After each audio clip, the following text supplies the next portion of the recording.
Yeah, dude, we're on. Okay, okay. We got winners finals. We got Rivers versus Jude. We got Jakal. Yeah, dude, this is like this is the usual format that we do every single week here. Yeah, and this is winners finals pretty much every week. I know 2 weeks ago Jude lost, and then he was like somebody. I figured out. I don't know. I hear different things about their results, but I think Jude is pretty much dominant, right? He kind of has been, but then I don't know. James has been winning some sets. Honestly, he won. I think it was maybe about 2-3 weeks ago. Last week he kind of threw, but it was like that like James fashion throwing, like where he like kind of throws, but also was trying a little bit. It was weird though. He went Luigi and everything, and Jude was Roy. It was a very strange time, but all last season I would say Jakal had the upper hand for the better part of it. Towards the end, James started to turn it on a little bit, but for the most part, it's kind of evening out. I think Jakal probably still has a little bit of an edge, though. I haven't watched them. Commentary gives me the opportunity to actually watch them with no bias and with, like, yeah. So I haven't really paid attention to the meta of how each of these guys has, like, progressed in this matchup. I'm sure both of them are going to do some pretty interesting stuff. The interesting part about James is that he seems to go back and forth between Diddy and Chrom. I don't know if he's trying to figure something out or if it's literally just trying to keep like Jude guessing. But I mean, I think Chrom honestly seems to do better than Diddy does, at least for James's play style in this particular format.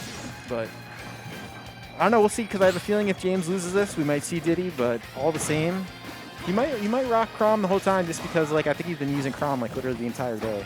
I don't even think I've seen Diddy yet.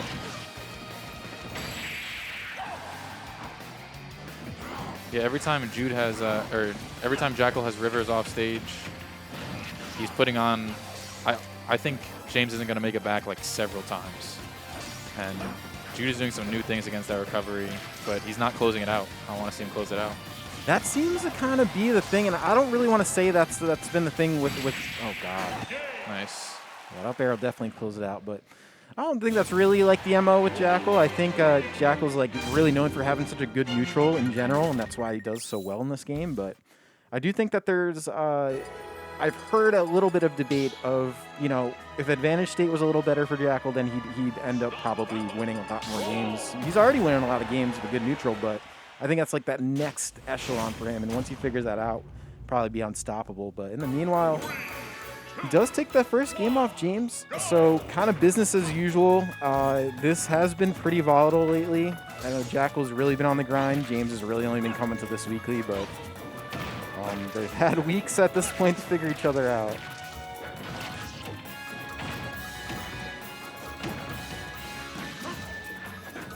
I think the biggest thing you'll see here is they kind of take turns. It's almost like watching an RPG. So you'll see Jude go in advantage, and he'll start putting on big damage, maybe take a stock, and then you'll see like James do it, and then just does something ridiculous with Chrom where you die from F smash at like 70. And that's kind of how the sets have been. Oh, there you go. Oh, never mind. Did not die. That would have been hype if he did. Wow, that was literally like 70, just like you said. Dude, I watch this matchup literally every week, so Yep. like, it's almost like the same thing, but there's always something a little bit new to look out for. I know Jude's looking for his up air. Seems pretty reliable kill move for him, especially because James likes to come with those landing up airs. It's really what you should look for. Solid back throw. Yeah, I don't know what percent James is at, but that back throw does kill sometimes, surprisingly, and it usually kills off the top, which is I think what happened there, but this is like an F tilt away. Chrom doesn't really get too much off the throws, especially at this percent. And so you already know what James wants. You're already watching him mashing on the shield. Yep. Successfully, albeit. I mean, shield's looking pretty tiny, but now he's in a position where, you know, don't be surprised if Jude takes the stock at this point. Wow. That was... Yep. Shout outs to Jude doing the jump and air dodge down get up. That was nice. Nice. Catching James lunging in a little bit. He's looking for those early damage. Yeah, these guys tend to play very aggressive, not just like in general, but like when they play against each other, I feel like it's literally just raw aggression. A lot of buttons, just a lot of just advancing towards each other. So, I mean, that's why you'll see Jude take the offensive like that, just throw out an F smash, because James is going to run in at some point. It's interesting to see like their shield battles, you know, like the way. Wow, dude. Holy! I told you, dude. It's like watching an RPG. They take their turns and stocks just sort of disappear.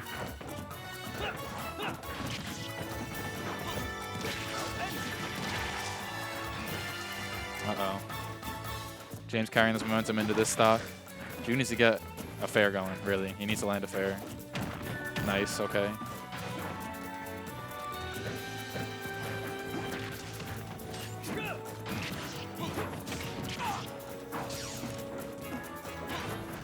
Oh. Okay, now Jude has the opportunity right here. This is the wolf bear moment. Nice. Wow. Yeah, a little bit of a slight eye roll from James there. I don't know if you saw it. But I'm trying to commentate like reactions and stuff like that, but it seems like they're just calling each other out on some different stuff. Like a lot of Jude's early percent just comes from he's coming in on James and he just delayed nair or delayed fair. And that's working a lot on James. I'm surprised that he's good enough to get James in a position where he feels not stuck, but where he's shielding under him like that. Maybe James is looking for parries or something. He might be. I mean, I don't know. I feel like, oh God, I feel like Jude really has a tendency to sort of do just that. Oh my God, yeah. Like he just tries to, like he just, it's pedal to the metal all the time. You know what I mean? Like he's looking for a kill immediately, and I do think that is the type of thing that like once he really gets that down, like it'll make him be like great to amazing. You know what I mean? Yep. Like it's not because I feel like Wolf has the potential to be a character that not consistently takes early stocks. You know, if you get really good at landing some of these moves at 70, 80, 90, then you're going to be a really good Wolf. And I'm sure he's good at all. I mean, this is Jakal we're talking about. He's good at all that stuff, but it's all about the next level. He's definitely one of the better Wolves out there, I would say, certainly. But yeah, you're right. You can always improve. And I don't know if that poked or if James just dropped. That poked. Yeah, I couldn't quite tell. I mean, either case, James going to fire right back per the usual. So, I mean, this was kind of gut check time for James because he is down 2-0. And with how volatile these games go, you know, it's hard to really feel good about getting to, you know, a game 3 where the set isn't over. But it's definitely up there. Jude is playing pretty good right now. He's feeling himself. He's up 2-0. He landed that poking bear. Yeah, he looks. Yeah, no, Jakal looks amazing right now, actually. Up close, I'm liking how he's moving. Yeah, that is a good point. I feel like the movement that you see out of Jakal is really freaking good these days. Just very fluid, albeit like it looks like it's kind of all over the place, but it's also very decisive too. Because when he actually goes in, he goes in. Yeah, and in a game where you're jumping up and down the whole time, and you have to play Wolf, he has so much more drift than Chrom. I was asking why he was able to get like on top of James, landing on his shield before. It's because Wolf's drift is OD. That's why. All right, well, this could be curtains for James if he's not careful, man. Like, oh, wow, had the right idea, not the right spacing.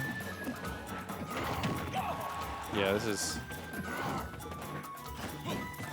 Seemed like this is an even set almost, but here it is at 3-0. Dude, this is how this goes every week. It's like it's really one of the more volatile.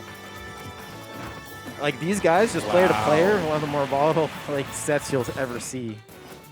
Yeah, can we talk about how Jakal's air dodges? I don't see you guys using air dodges like that. Maybe I'm just not watching enough Ultimate, but that was fire. That one air dodge back he did to the ledge. All right, man, this is looking like it's it. Yeah. Caught him with the bear. So quick though, I would say, and you kind of said it right. Like you don't usually. Yeah, I got a commentator cam today. Let's go. Yeah, we're in the venue. This is the first time I've been at an event in a while, but I don't even remember what I was saying. But basically, like these sets, they look like they shouldn't be 3-0s, and just sometimes they are. It just moves so quick. Like the recording was 11 minutes. Like Yeah, I guess that's pretty standard. both these guys